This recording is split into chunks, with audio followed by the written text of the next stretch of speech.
Thanks very much for staying with us. Time now for Eye on Africa with me, Georgia Calvin-Smith. Tonight, Human Rights Watch warns that Somali refugees at risk of being evicted from Kenya's Dadaab camp face a tough choice. Nairobi's set on closing the site this year and denies allegations that it's pressuring Somalis living there to go home before it's safe. Also, Nigeria's Paralympic powerhouse, the country's topped African medalling at the Rio Games and smashed several records in doing so. The latest being set in powerlifting. The squad's performances eclipsed that of their Olympic counterparts. And DIY drama from Uganda's winning over lovers of kitsch thrills. We meet the team behind Wakala Films, whose low-budget Big Bang productions are, dare I say it, some of the most enjoyable escapades I've seen in a while. But first, danger, persecution and hunger. That's what Human Rights Watch says awaits Somalian refugees who go home if they're evicted from the world's largest refugee camp. Kenya is planning on shutting down the site at Dadaab, but researchers have found that people there have faced intimidation to comply with the repatriation campaign. 10,000 have returned since the camp's closure was announced this year. Somalia is still facing a violent Islamist insurgency and is struggling to rebuild after decades of conflict. Nairobi's firmly denied allegations that it's harassing refugees into going home before it's safe to do so. Registering to go back home. Over 24,000 refugees have left the Dadaab camp to return to Somalia since last December, even if the situation remains unstable in their homeland. I was very happy when I first landed in Mogadishu. I was happy because I'd returned to my motherland. One afternoon, there was an attack in our neighborhood. A mortar hit our house. I decided to come back to Dadaab here in Kenya because there's insecurity in my country. I would advise these people who want to go back to Somalia to stay in Kenya because Somalia isn't a safe place to live. It's a place where women often get raped. Kenyan authorities announced in May their decision to close the Dadaab camp by the end of the year, insisting it was a drain on national resources and had become a training ground for Shabab Islamists. But Human Rights Watch has accused Kenya of forcing refugees out. A new report says the country's repatriation procedures are based on fear and misinformation and violate international conventions. Refugees are living in fear. It isn't safe to return to Somalia, but many still in Kenya are worried that things will be even worse if they wait. They risk deportation and losing out on a $400 grant. The Kenyan government is not giving Somalis any alternative to these so-called voluntary repatriations, putting them in grave danger. Reacting to the report, Kenyan authorities denied any wrongdoing and insisted refugees were going back on a voluntary basis. They also said the aim was still to close the Dadaab camp by November 30th. At the end of a week-long visit to South Sudan, UN human rights investigators say that a cycle of impunities allowed unchecked abuses, including the intimidation of civilians, journalists and humanitarian workers.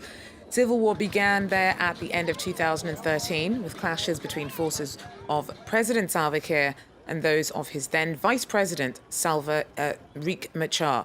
A peace deal signed last year is in tatters after fresh clashes in July.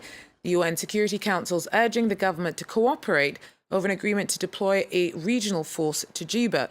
It will help protect POC, or protection of civilian sites, where some women have reported to have been assaulted. Women were extremely vocal in these meetings and spoke out on their experiences of sexual violence, particularly when they venture outside of the POC site in search of food and firewood.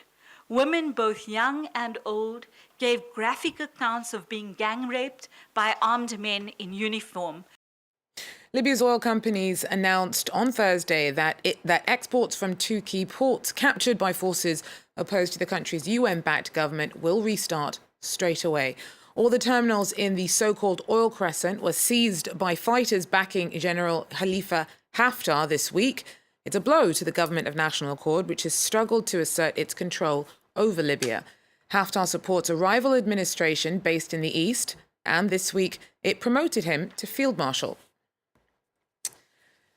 Tense negotiations in DR Congo aimed at averting an electoral crisis saw a breakthrough on Thursday. Parties have reportedly agreed that presidential, national and provincial elections will happen on the same day. An interim government, including opposition members, will also be set up as part of the deal. However, most major opposition parties have boycotted the talks. They claim they're part of President Joseph Kabila's attempts to justify staying on in power beyond the end of his mandate in December. Well, Nigeria's done it again, placed number 10 on Thursday in the medalling ranks. It's the highest African country to face a haul of medals on the tables for the Rio Paralympics. Its haul has been boosted by powerlifter Josephine Orji, who set a new world record and won the country's 8th gold medal with a spectacular 160-kilogram lift. But Orji's in good company. The Nigerian Paralympic team has eclipsed the performance of their Olympian counterparts, who brought home 1 bronze medal. Anna Cunningham joins us now with more. Anna, they are doing so well, and Josephine Orji is not alone as a record-breaking woman in the Paralympic performance in Rio. Tell us a bit more.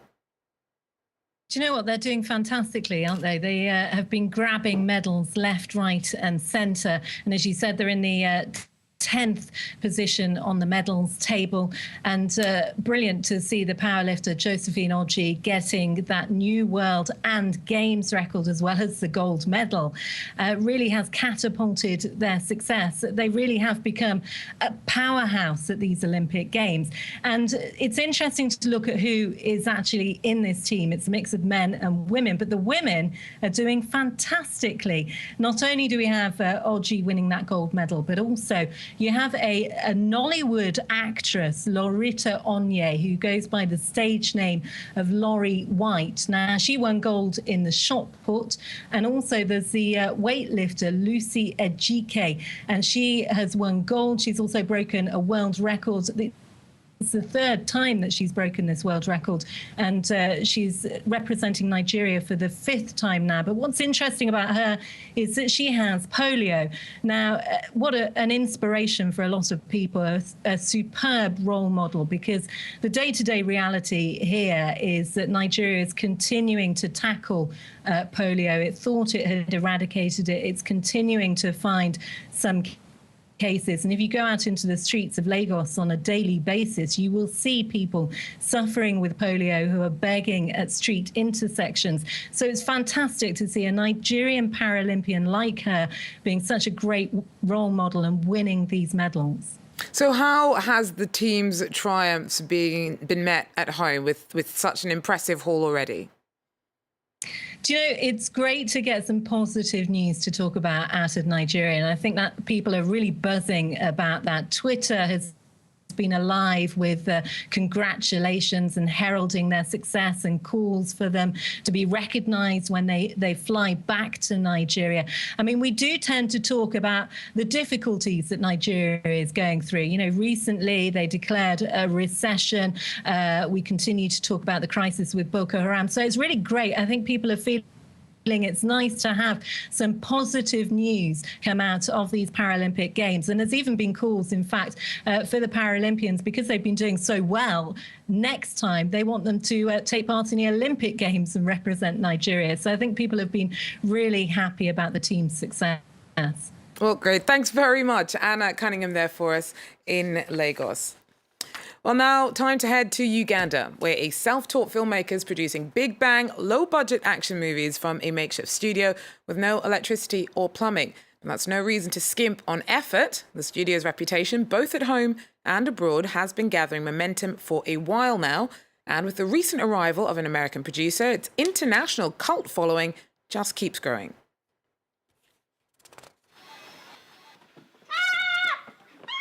This is the Wakaliwood film set, and work's underway for the latest eagerly awaited offering from Ramon Studios. Self-taught director and writer Isaac Nabwana set up the company in 2005. The former bricklayer admits he's come a long way since then.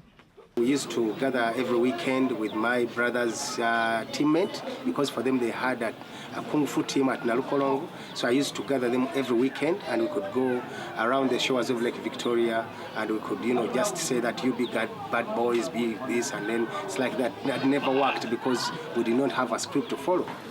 With resources scarce, creativity is key. Guts and gore look no further than condoms filled with food dye.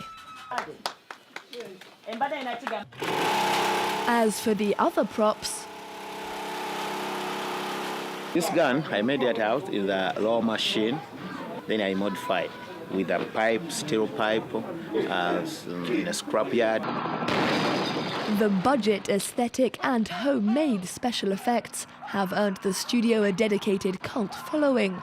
These are the names of people who've travelled to Uganda for the honour of being killed off in an action scene. Among them, New Yorker Alan Hoffmanis, now the studio's international distribution consultant. He came after seeing a trailer for Who Killed Captain Alex.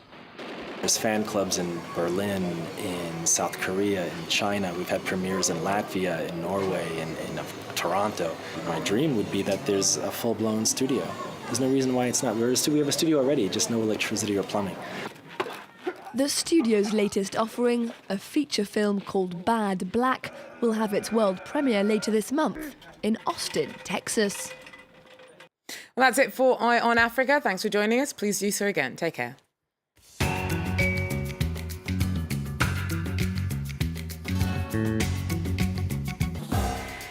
Reporters, presented by Mark Owen.